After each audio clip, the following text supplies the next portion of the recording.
Subscribe कीजिए education centre को और प्रेस कीजिए बेल आइकन नोटिफिकेशन पाने के। तो स्वागत है हमारे चैनल माई एजुकेशन सेंटर पर। मेरा नाम बलराम सिंह है और आपको पता होगा कि हमने प्रारंभ किया है भारतीय राज्य व्यवस्था।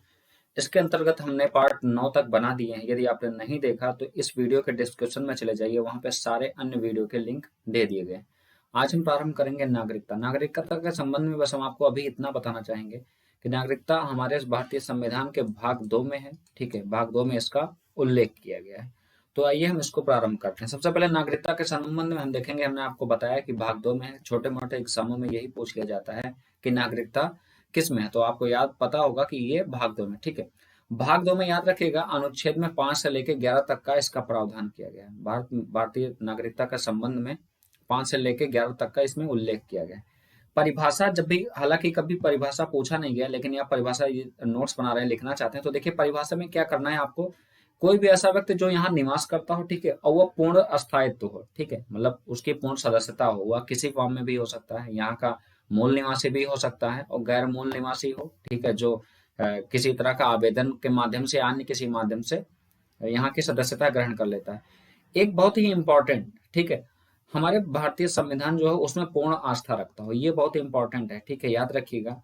ऐसे सिचुएशन आई आ गई है कई बार कि यदि आप हमारे भारतीय संविधान के संबंध में, भारतीय संविधान के प्रति अनादर प्रस्तुत करते हैं, तो ये देखा गया उसके संबंध में आपको नागरिकता से वंचित भी किया जा सकता है। ठीक है, तो याद रखिएगा, बस इतना ही ध्यान देना है कि नागरिकता के संबंध में कि यह भाग 2 में है। ठीक है, सबसे पहले कि भाग 2 में इसका उल्लेख किया गया, 5 से 11 तक के अनुच्छेद में इसका प्रावधान है। ठीक है, कोई भी व्यक्ति इसका भारत देश का नागरिक हो सकता है, सदस्यता ग्रहण कर सकता है नियम कानून के तहत, और किसी भी व्यक्ति को करने के लिए संविधान के प्रति पूर्ण आस्था रखना आवश्यक होगा। ठीक, सबसे पहले देखिए, किसी भी देश में 2 तरीके के नागरिक होते हैं। ठीक है, एक देशी और विदेशी। ठीक है, क्लियर है, इसमें कोई बहुत ज्यादा प्रॉब्लम नहीं है। ठीक है, आगे बढ़ेंगे अभी कुछ समय के लिए। देखिए, भारतीय नागरिकता अधिनियम 1955 में यह प्रावधान किया गया है। ठीक है, मतलब उसके नागरिकता संबंधी सारे प्रोविजन किए गए हैं।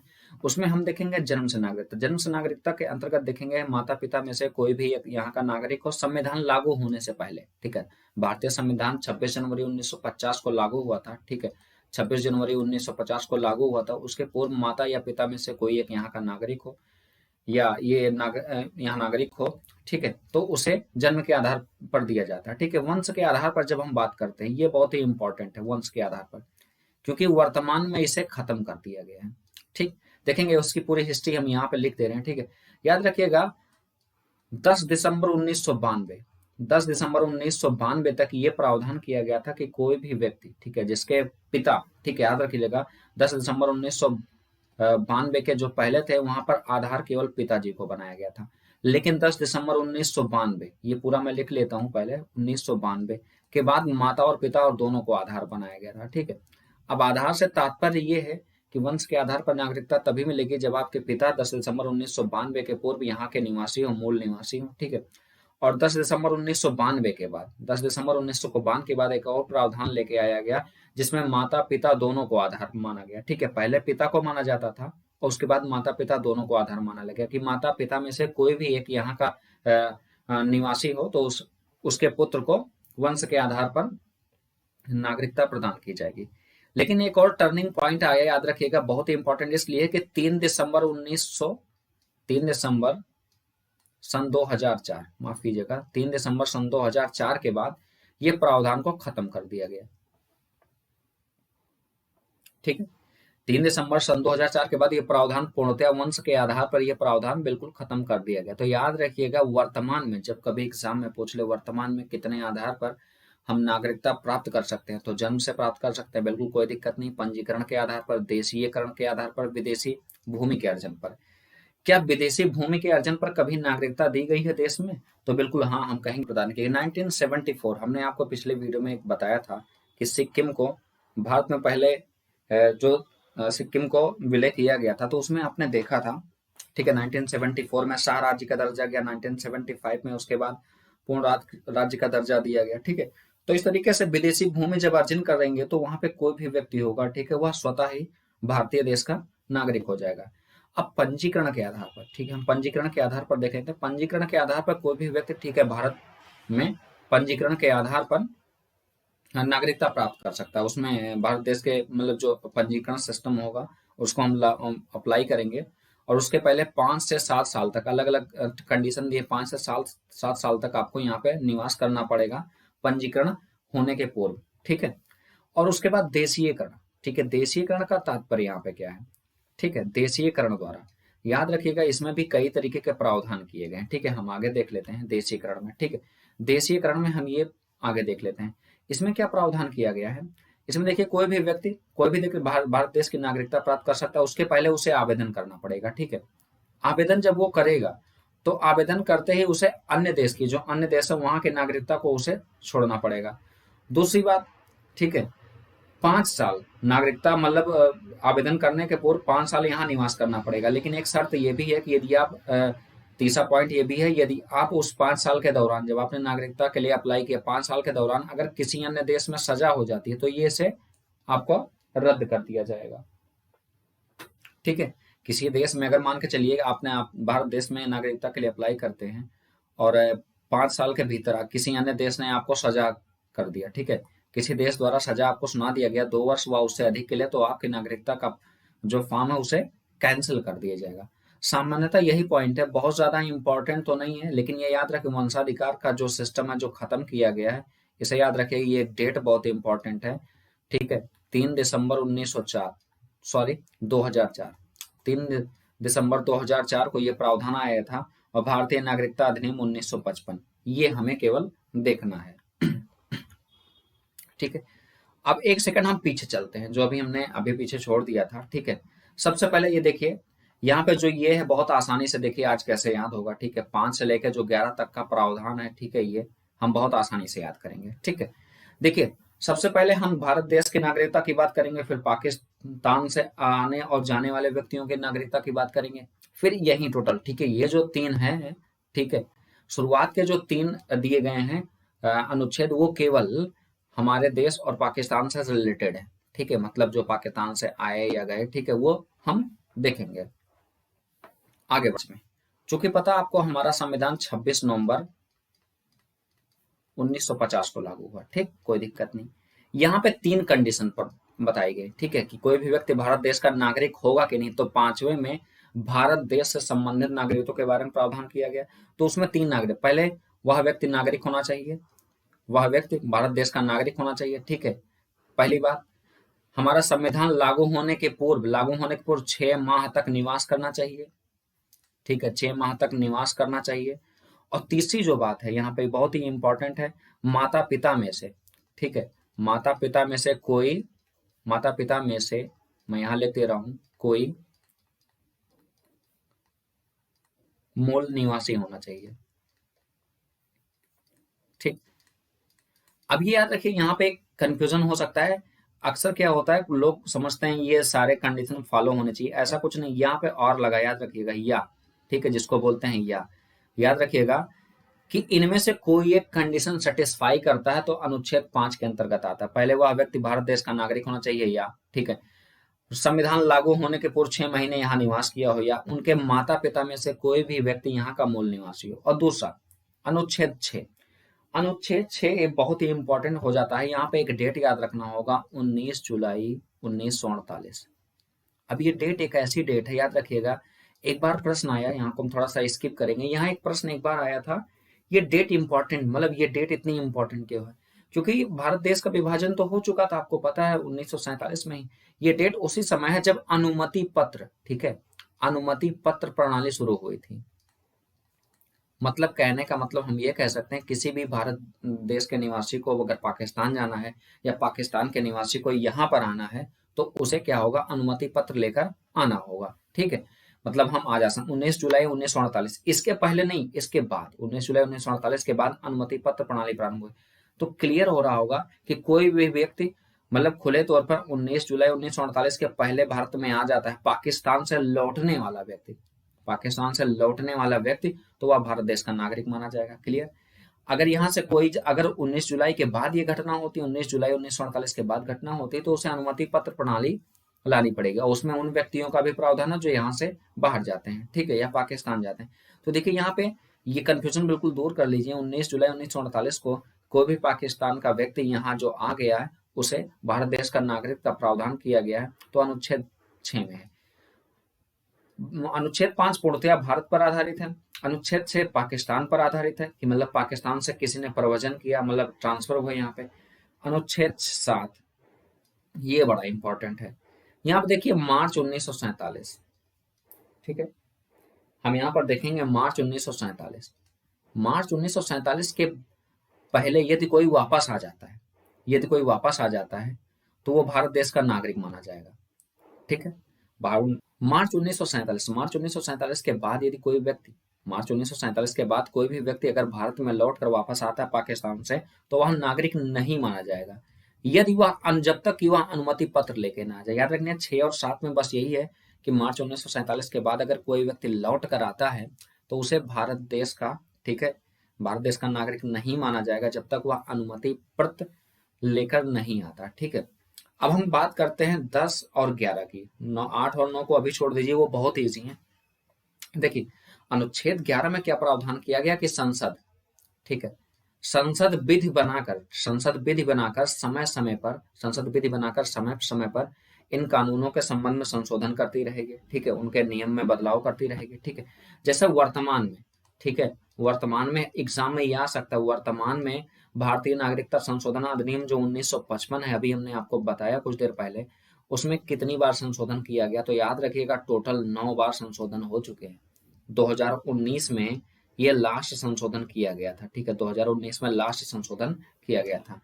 अब 10वें पर आते हैं। 10वें में देखिए बहुत ही इंपॉर्टेंट फैक्ट लिखा है। 10वें में ये लिखा है कि संसद द्वारा जो संसद में विधि का उल्लेख है, जो संसद में विधि का उल्लेख है नागरिकता के संबंध में, उसके अलावा किसी अन्य विधि के माध्यम से, संसद में विधि के अतिरिक्त किसी अन्य विधि के माध्यम से किसी भी व्यक्ति की नागरिकता से वंचित नहीं किया जा सकता, किसी भी व्यक्ति को नागरिकता से वंचित नहीं किया जा सकता। इन विधि के उल्लेख के अनुसार ही उसकी नागरिकता को छीना या दिया जा सकता है, ठीक है, क्लियर है।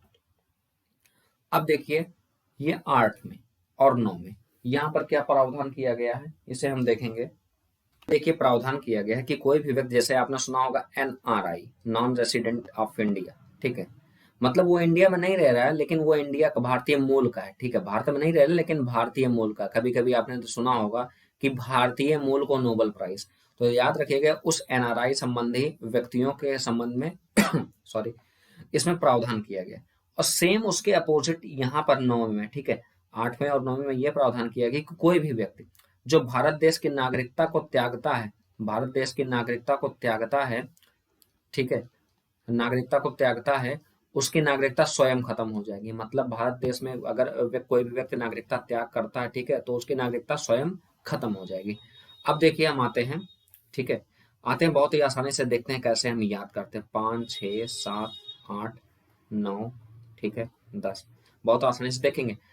ये देखिए यहाँ पे समझना होगा हमें केवल कि 26 जनवरी 26/1/2000 माफ कीजिएगा 1950, ठीक है, 26 जनवरी 1950 के पूर्व कोई भी व्यक्ति भारत देश का नागरिक है यदि वह निम्नलिखित में से कोई भी एक नियम फॉलो करता है। वह भारत देश का नागरिक हो या 6 माह निवास किया हो या माता पिता में से कोई एक मूल निवासी हो। अब छठे की बात करते हैं तो कोई भी व्यक्ति, ठीक है, 9 जुलाई 1948, याद रखिएगा 9 जुलाई 1948 के पूर्व यदि भारत आ गया तो वह स्वतः नागरिक हो जाएगा। यदि बाद में आया तो उसे अनुमति पत्र लाने की आवश्यकता होगी। कहीं कहीं किसी किसी किताबों में यह लिखा है कि पाकिस्तान से आए हुए व्यक्तियों के संबंध में प्रावधान अनुच्छेद 6 में है, तो बिल्कुल क्लियर है।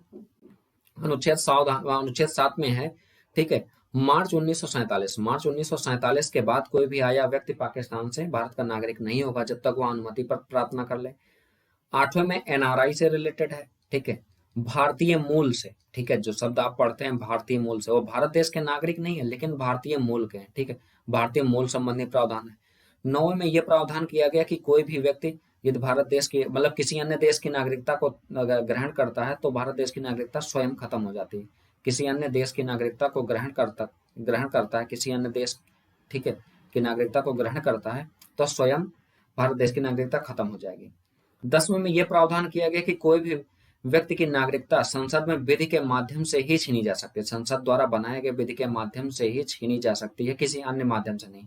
और अनुच्छेद 11 में यह प्रावधान किया गया है समय समय पर संशोधन करके नागरिकता संबंधी प्रावधान कर सकती है। तो बिल्कुल अब सीधे आते हैं हम अपने जो हमने पीछे छोड़ दिया था। देखिए, संविधान लागू होने तक नागरिकता का प्रावधान किया गया, जिसमें हमने बताया था आपको 3 कंडीशन याद होनी चाहिए आपको।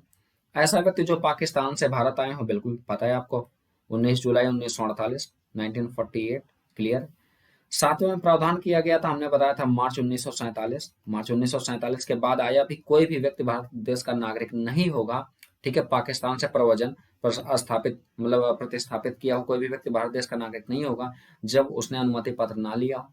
ऐसा व्यक्ति जो भारतीय परंतु भारत के बाहर रह रहा हो, ठीक है, भारतीय मूल का हो, तो उसे इसमें हम काउंट करेंगे अनुच्छेद 8 में। अनुच्छेद 9 में ऐसे व्यक्ति जिसने विदेशी देश की नागरिकता प्राप्त कर ली हो, उसकी नागरिकता स्वतः समाप्त हो जाएगी, क्लियर है, कोई दिक्कत नहीं। अनुच्छेद 10 में है, संसद द्वारा विधि के अतिरिक्त अन्य आधार पर छीना नहीं जा सकता। क्या क्या नहीं छीना जा सकता, इसमें मिसिंग है, ठीक है, नागरिकता, ठीक है, नागरिकता नहीं छीनी, बिल्कुल क्लियर है। और 11वें में देखेंगे, संसद द्वारा कानून बनाकर नागरिकता अधिकारों का नियमित करता रहता, मतलब समय समय पर संशोधन। वर्तमान में 9वां संशोधन किया गया, ठीक है। 9वां संशोधन मतलब भारतीय नागरिकता अधिनियम 1955 जो है उसमें 9वीं बार, ठीक है, 1955 वाले अधिनियम में 9वीं बार, ठीक है, जो भी कब किसमें 2019 में, ठीक है, ये आपको याद होना चाहिए। अब आ जाते हैं अपने सवाल पे, हमें लगता है यहाँ पर क्लियर हो चुका होगा, ठीक है, आगे बढ़ेंगे। साफ साफ वही जो पीछे हमने बताया सब यहाँ पे डिटेल में लिखा हो, यदि आप नोट्स बना रहे हैं तो बिल्कुल बनाइए, ठीक है, कहीं कुछ जाने की जरूरत नहीं, यही सब लिख सकते हैं। 26 जनवरी 1950 को या उसके बाद परंतु 1 जुलाई 1947 से पूर्व जन्मा व्यक्ति अपने माता पिता के जन्म की राष्ट्रीयता के बावजूद भारत का नागरिक होगा, क्लियर है, पीछे बता दिया, ठीक है। वंश के आधार पर याद रखिएगा, 10 दिसंबर 1992 वंश के आधार पर कोई भी व्यक्ति नागरिक हो सकता था, लेकिन 10 दिसंबर 1992 को पूर्व भारत, ठीक है, भारत के बाहर हुआ हो वह वंश के आधार पर भारत का नागरिक बन सकता है, ठीक है। लेकिन अब देखिए 10 दिसंबर 1992 के पूर्व लिखा हुआ, ठीक है, याद रखिएगा 92 के पूर्व लिखा, लेकिन इसके बाद 10 दिसंबर 1992 के बाद इसमें माता पिता को भी सम्मिलित कर लिया गया, मतलब माता पिता उसमें सम्मिलित होंगे, पहले केवल पिता को आधार बनाया गया था, ठीक है। तो इस पे हम सवाल बनाएंगे, तो देखिए ये कंडीशन यहाँ पे लिखी है, जन्म के समय उसका पिता भारत का नागरिक होना चाहिए। अब इसमें लिखा माता पिता में से कोई है, मान लीजिए कि माता मतलब भारत देश की है और पुरुष किसी अन्य देश का है, तो भी वो उनका जो बच्चा होगा वो भारत देश का नागरिक होगा वंश के आधार पर। लेकिन अब इसे खत्म कर दिया गया, ठीक है, यहाँ पर लिखा नहीं है, 3 दिसंबर 2004 को इसे खत्म कर दिया गया, वंश के आधार पर नागरिकता को प्रावधान खत्म कर दिया गया पूर्णतः, बिल्कुल यहाँ पे मेंशन है, क्लियर, ठीक है। 3 दिसंबर 2000 के बाद भारत से बाहर जन्मा कोई भी व्यक्ति वंश के आधार पर भारत का नागरिक नहीं होगा, ठीक है, क्लियर है, कोई दिक्कत नहीं है। लेकिन वो क्या कर सकता, नागरिकता ले सकता है, ठीक है, पंजीकरण के आधार पर नागरिकता ले सकता है। अब देखिए नागरिकता का त्याग, ठीक है, टोटल जो नागरिकता का प्रावधान किया गया है, ठीक है, त्याग मतलब छीनने, कैसे आप खो सकते हैं या छीना जा सकता है, ठीक है। तो स्वेच्छा से आप त्याग दीजिए, जैसे आप किसी दूसरे देश के नागरिकता ग्रहण कर लीजिए, बर्खास्तगी द्वारा मतलब स्वेच्छा से आपने त्याग दिया तो ऑटोमेटिक बर्खास्त हो जाएंगे, ठीक है, तो उसमें कोई दिक्कत नहीं है, स्वयं ऑटोमेटिक। और वंचित करना, संसद क्या कर सकती है, आपकी नागरिकता को छीन सकती है, कैसे, आपने फर्जी तरीके से लिया हो, ठीक है, बहुत इजी है, आप समझिए कि आप फर्जी डॉक्यूमेंट लगाए हो, हमने पहले ही बता दिया कि संविधान के प्रति अनादर दिखाया, ये बहुत इंपॉर्टेंट है, ये कई बार प्रश्नों में आया है, ठीक है। लोग क्या कर लेते हैं, सब पढ़ लेते हैं, इसे छोड़ देते हैं, ठीक है। संविधान के प्रति यदि आप अनादर दिखाएंगे तो आपकी नागरिकता छीनी जा सकती है। अगर मान लीजिए कि किसी अन्य देश के साथ हमारे युद्ध चल रहा है और आप शत्रु देश की मदद कर रहे हो, ठीक है, शत्रु देश के साथ मदद कर रहे हो, ठीक है, शत्रु देश के साथ आप मदद कर रहे हैं गैर कानूनी तरीके से, ठीक है, तो आपकी नागरिकता छीनी जा सकती है, ठीक है, क्लियर है। पंजीकरण या प्राकृतिक, देखिए अब ये भी हमने पीछे बताया था कि जब आपने पंजीकरण करवाया, ठीक है, जो एप्लीकेशन दिया उसमें 5 वर्ष के दौरान किसी देश में 2 या अधिक वर्ष की कैद हो गई हो तो भी आपका जो पंजीकरण फॉर्म है कैंसिल कर दिया जाएगा। नागरिक सामान्य रूप से भारत के बाहर 7 वर्षों से रह रहा हो, ठीक है, ये इंपॉर्टेंट है कि यदि आप 7 साल से ज्यादा भारत रह रहे हो, ठीक है, बाहर रह रहे हैं तो आपकी भी नागरिकता छीनी जा सकती।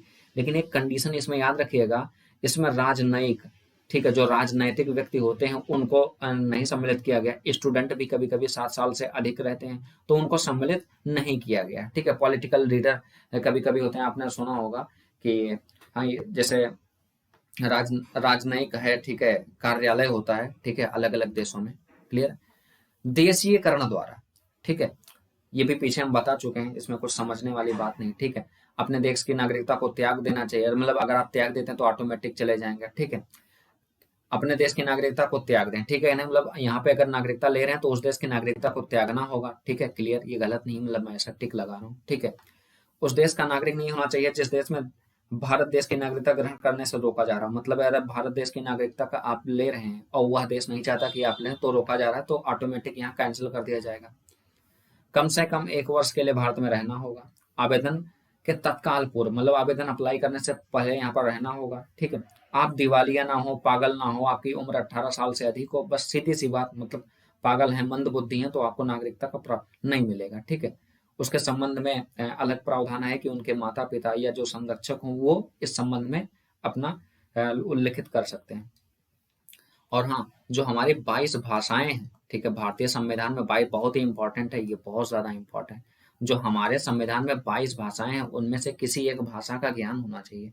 हम लोग क्या कर सकते हैं, बस हम लोग क्या करते हैं, नॉर्मली ऐसे छोड़ देते हैं, ऐसा कुछ नहीं, हमें 22 भाषाओं में से किसी एक भाषा का ज्ञान होना चाहिए, तब हम देश की नागरिकता ग्रहण कर सकते हैं, मतलब कोई भी अन्य व्यक्ति भारत देश की नागरिकता को ग्रहण कर सकता है, ठीक। आपने देखा होगा समाप्ति कैसे, परित्याग, आप स्वतः छोड़ दें, पर्यवसान मतलब छोड़ दें, वंचित किया जाना अब तो देखा गया, ठीक है, क्लियर, कोई दिक्कत नहीं। नागरिकता संशोधन अधिनियम, इस पर बहुत ज्यादा बवाल हुआ था, हमें नहीं लगता इसमें कोई दिक्कत है, आप अब तक पढ़ लिए होंगे, ठीक है। देखिए उसमें ये 2-3 पॉइंट याद रखिएगा। पहली बात, जो 2019 में ये संशोधन था, भारतीय नागरिकता संशोधन अधिनियम, ये 9वीं बार था, ठीक है, ये 9वीं बार था। याद रखें 1955 का जो अधिनियम है उसमें ये 9वीं बार संशोधन किया गया। दूसरी बात, बांग्लादेश, पाकिस्तान और अफगानिस्तान, याद रखिएगा, श्रीलंका, भूटान, ये सब इसमें सम्मिलित नहीं है, नेपाल, केवल बांग्लादेश, पाकिस्तान और अफगानिस्तान। यहाँ के अल्पसंख्यक, अल्पसंख्यक कौन है, ये सब है, ठीक है, हिंदू, सिख, बौद्ध, जैन, पारसी अथवा ईसाई, ये सब क्या है, अल्पसंख्यक है, उनको भारत में लाने का प्रावधान किया गया था। जिनके पास कोई वैध दस्तावेज नहीं था, उनके मतलब उनको क्या कर दिया था, उनका फॉर्म कैंसिल कर दिया गया था, या उनके खिलाफ कोई मुकदमा चल रहा था तो उसे स्वतः ऑटोमेटिक समाप्त कर दिया जाएगा जैसे ही ये कानून लागू होता है, ठीक है। कोई कानूनी कार्यवाही चल रही हो तो वह स्वतः समाप्त हो जाएगी, तत्काल बंद या रोक दिया जाएगा, क्लियर, बहुत ज्यादा इसमें नहीं था, बहुत बड़ा चढ़ा के पेश कर दिया गया। तो याद रखिएगा ये 3 देशों के नाम याद रखेंगे, ठीक है। आगे बढ़ते हैं। देखिए आपने सुना होगा NRI, non resident of India, ठीक है, मतलब यहाँ पे जो रहते हैं लोग, जिनको कहा जाता है भारत देश के मूल निवासी, ठीक है, बाद विदेशों में रहते हैं, ठीक है। तो यहाँ पे देखेंगे ML सिंधवी, ये इंपॉर्टेंट था इसलिए हमने इसको इन्वॉल्व कर लिया है, ठीक है। डॉक्टर एल, यहाँ पे मिसिंग है, डॉक्टर ML सिंधवी की एक मतलब उच्च स्तरीय समिति का गठन किया गया था। उन्होंने अपनी जब रिपोर्ट प्रस्तुत की तो उन्होंने कहा कि जो भारत देश के बाहर रह रहे हैं उनको दोहरी नागरिकता प्रदान की जाए, ठीक है। हालांकि हमारे देश में एकल नागरिकता का प्रावधान है, लेकिन उन्होंने कहा दोहरी नागरिकता प्रावधान किया जाए, ठीक है। और उन्होंने प्रतिवर्ष 9 जनवरी को, ठीक है, भारतीय प्रवासी दिवस मनाने को भी कहा। अच्छा, ये इंपॉर्टेंट क्यों 9 जनवरी इंपॉर्टेंट इसलिए क्योंकि महात्मा गांधी दक्षिण अफ्रीका से 1915 में वापस लौट के आए थे। ये प्रत्येक 2 वर्ष में, ठीक है, प्रत्येक 2 वर्ष में मनाया जाता है, प्रत्येक 2 वर्ष में एक बार मनाया जाता है, ठीक है, इसके संबंध में। और इसके संबंध में आपने देखा था कि आर्टिकल 8 में प्रावधान किया गया है, ठीक है, अनुच्छेद 1 में हमने देखा था, अनुच्छेद 1 में प्रावधान किया गया है, इतना कोई इंपॉर्टेंट नहीं है। तो फिलहाल आज की क्लास लगभग खत्म हो गई है। ये इस लेक्चर की PDF लेना चाहते हैं, आप डाउनलोड करना चाहते हैं और आप चाहते हैं कि नोट्स बनाना पड़े या नोट्स बना रहे हैं, दिक्कत आ रही है, तो आप हमारे टेलीग्राम पे जा सकते हैं, वहाँ पे सर्च कीजिएगा @MyEducationCenter, तो आपको इस तरीके का लोगो मिलेगा, ठीक है। वहाँ पे इसे ज्वाइन कर लीजिए, सारे PDF 1 by 1 करके आपको मिल जाएंगे।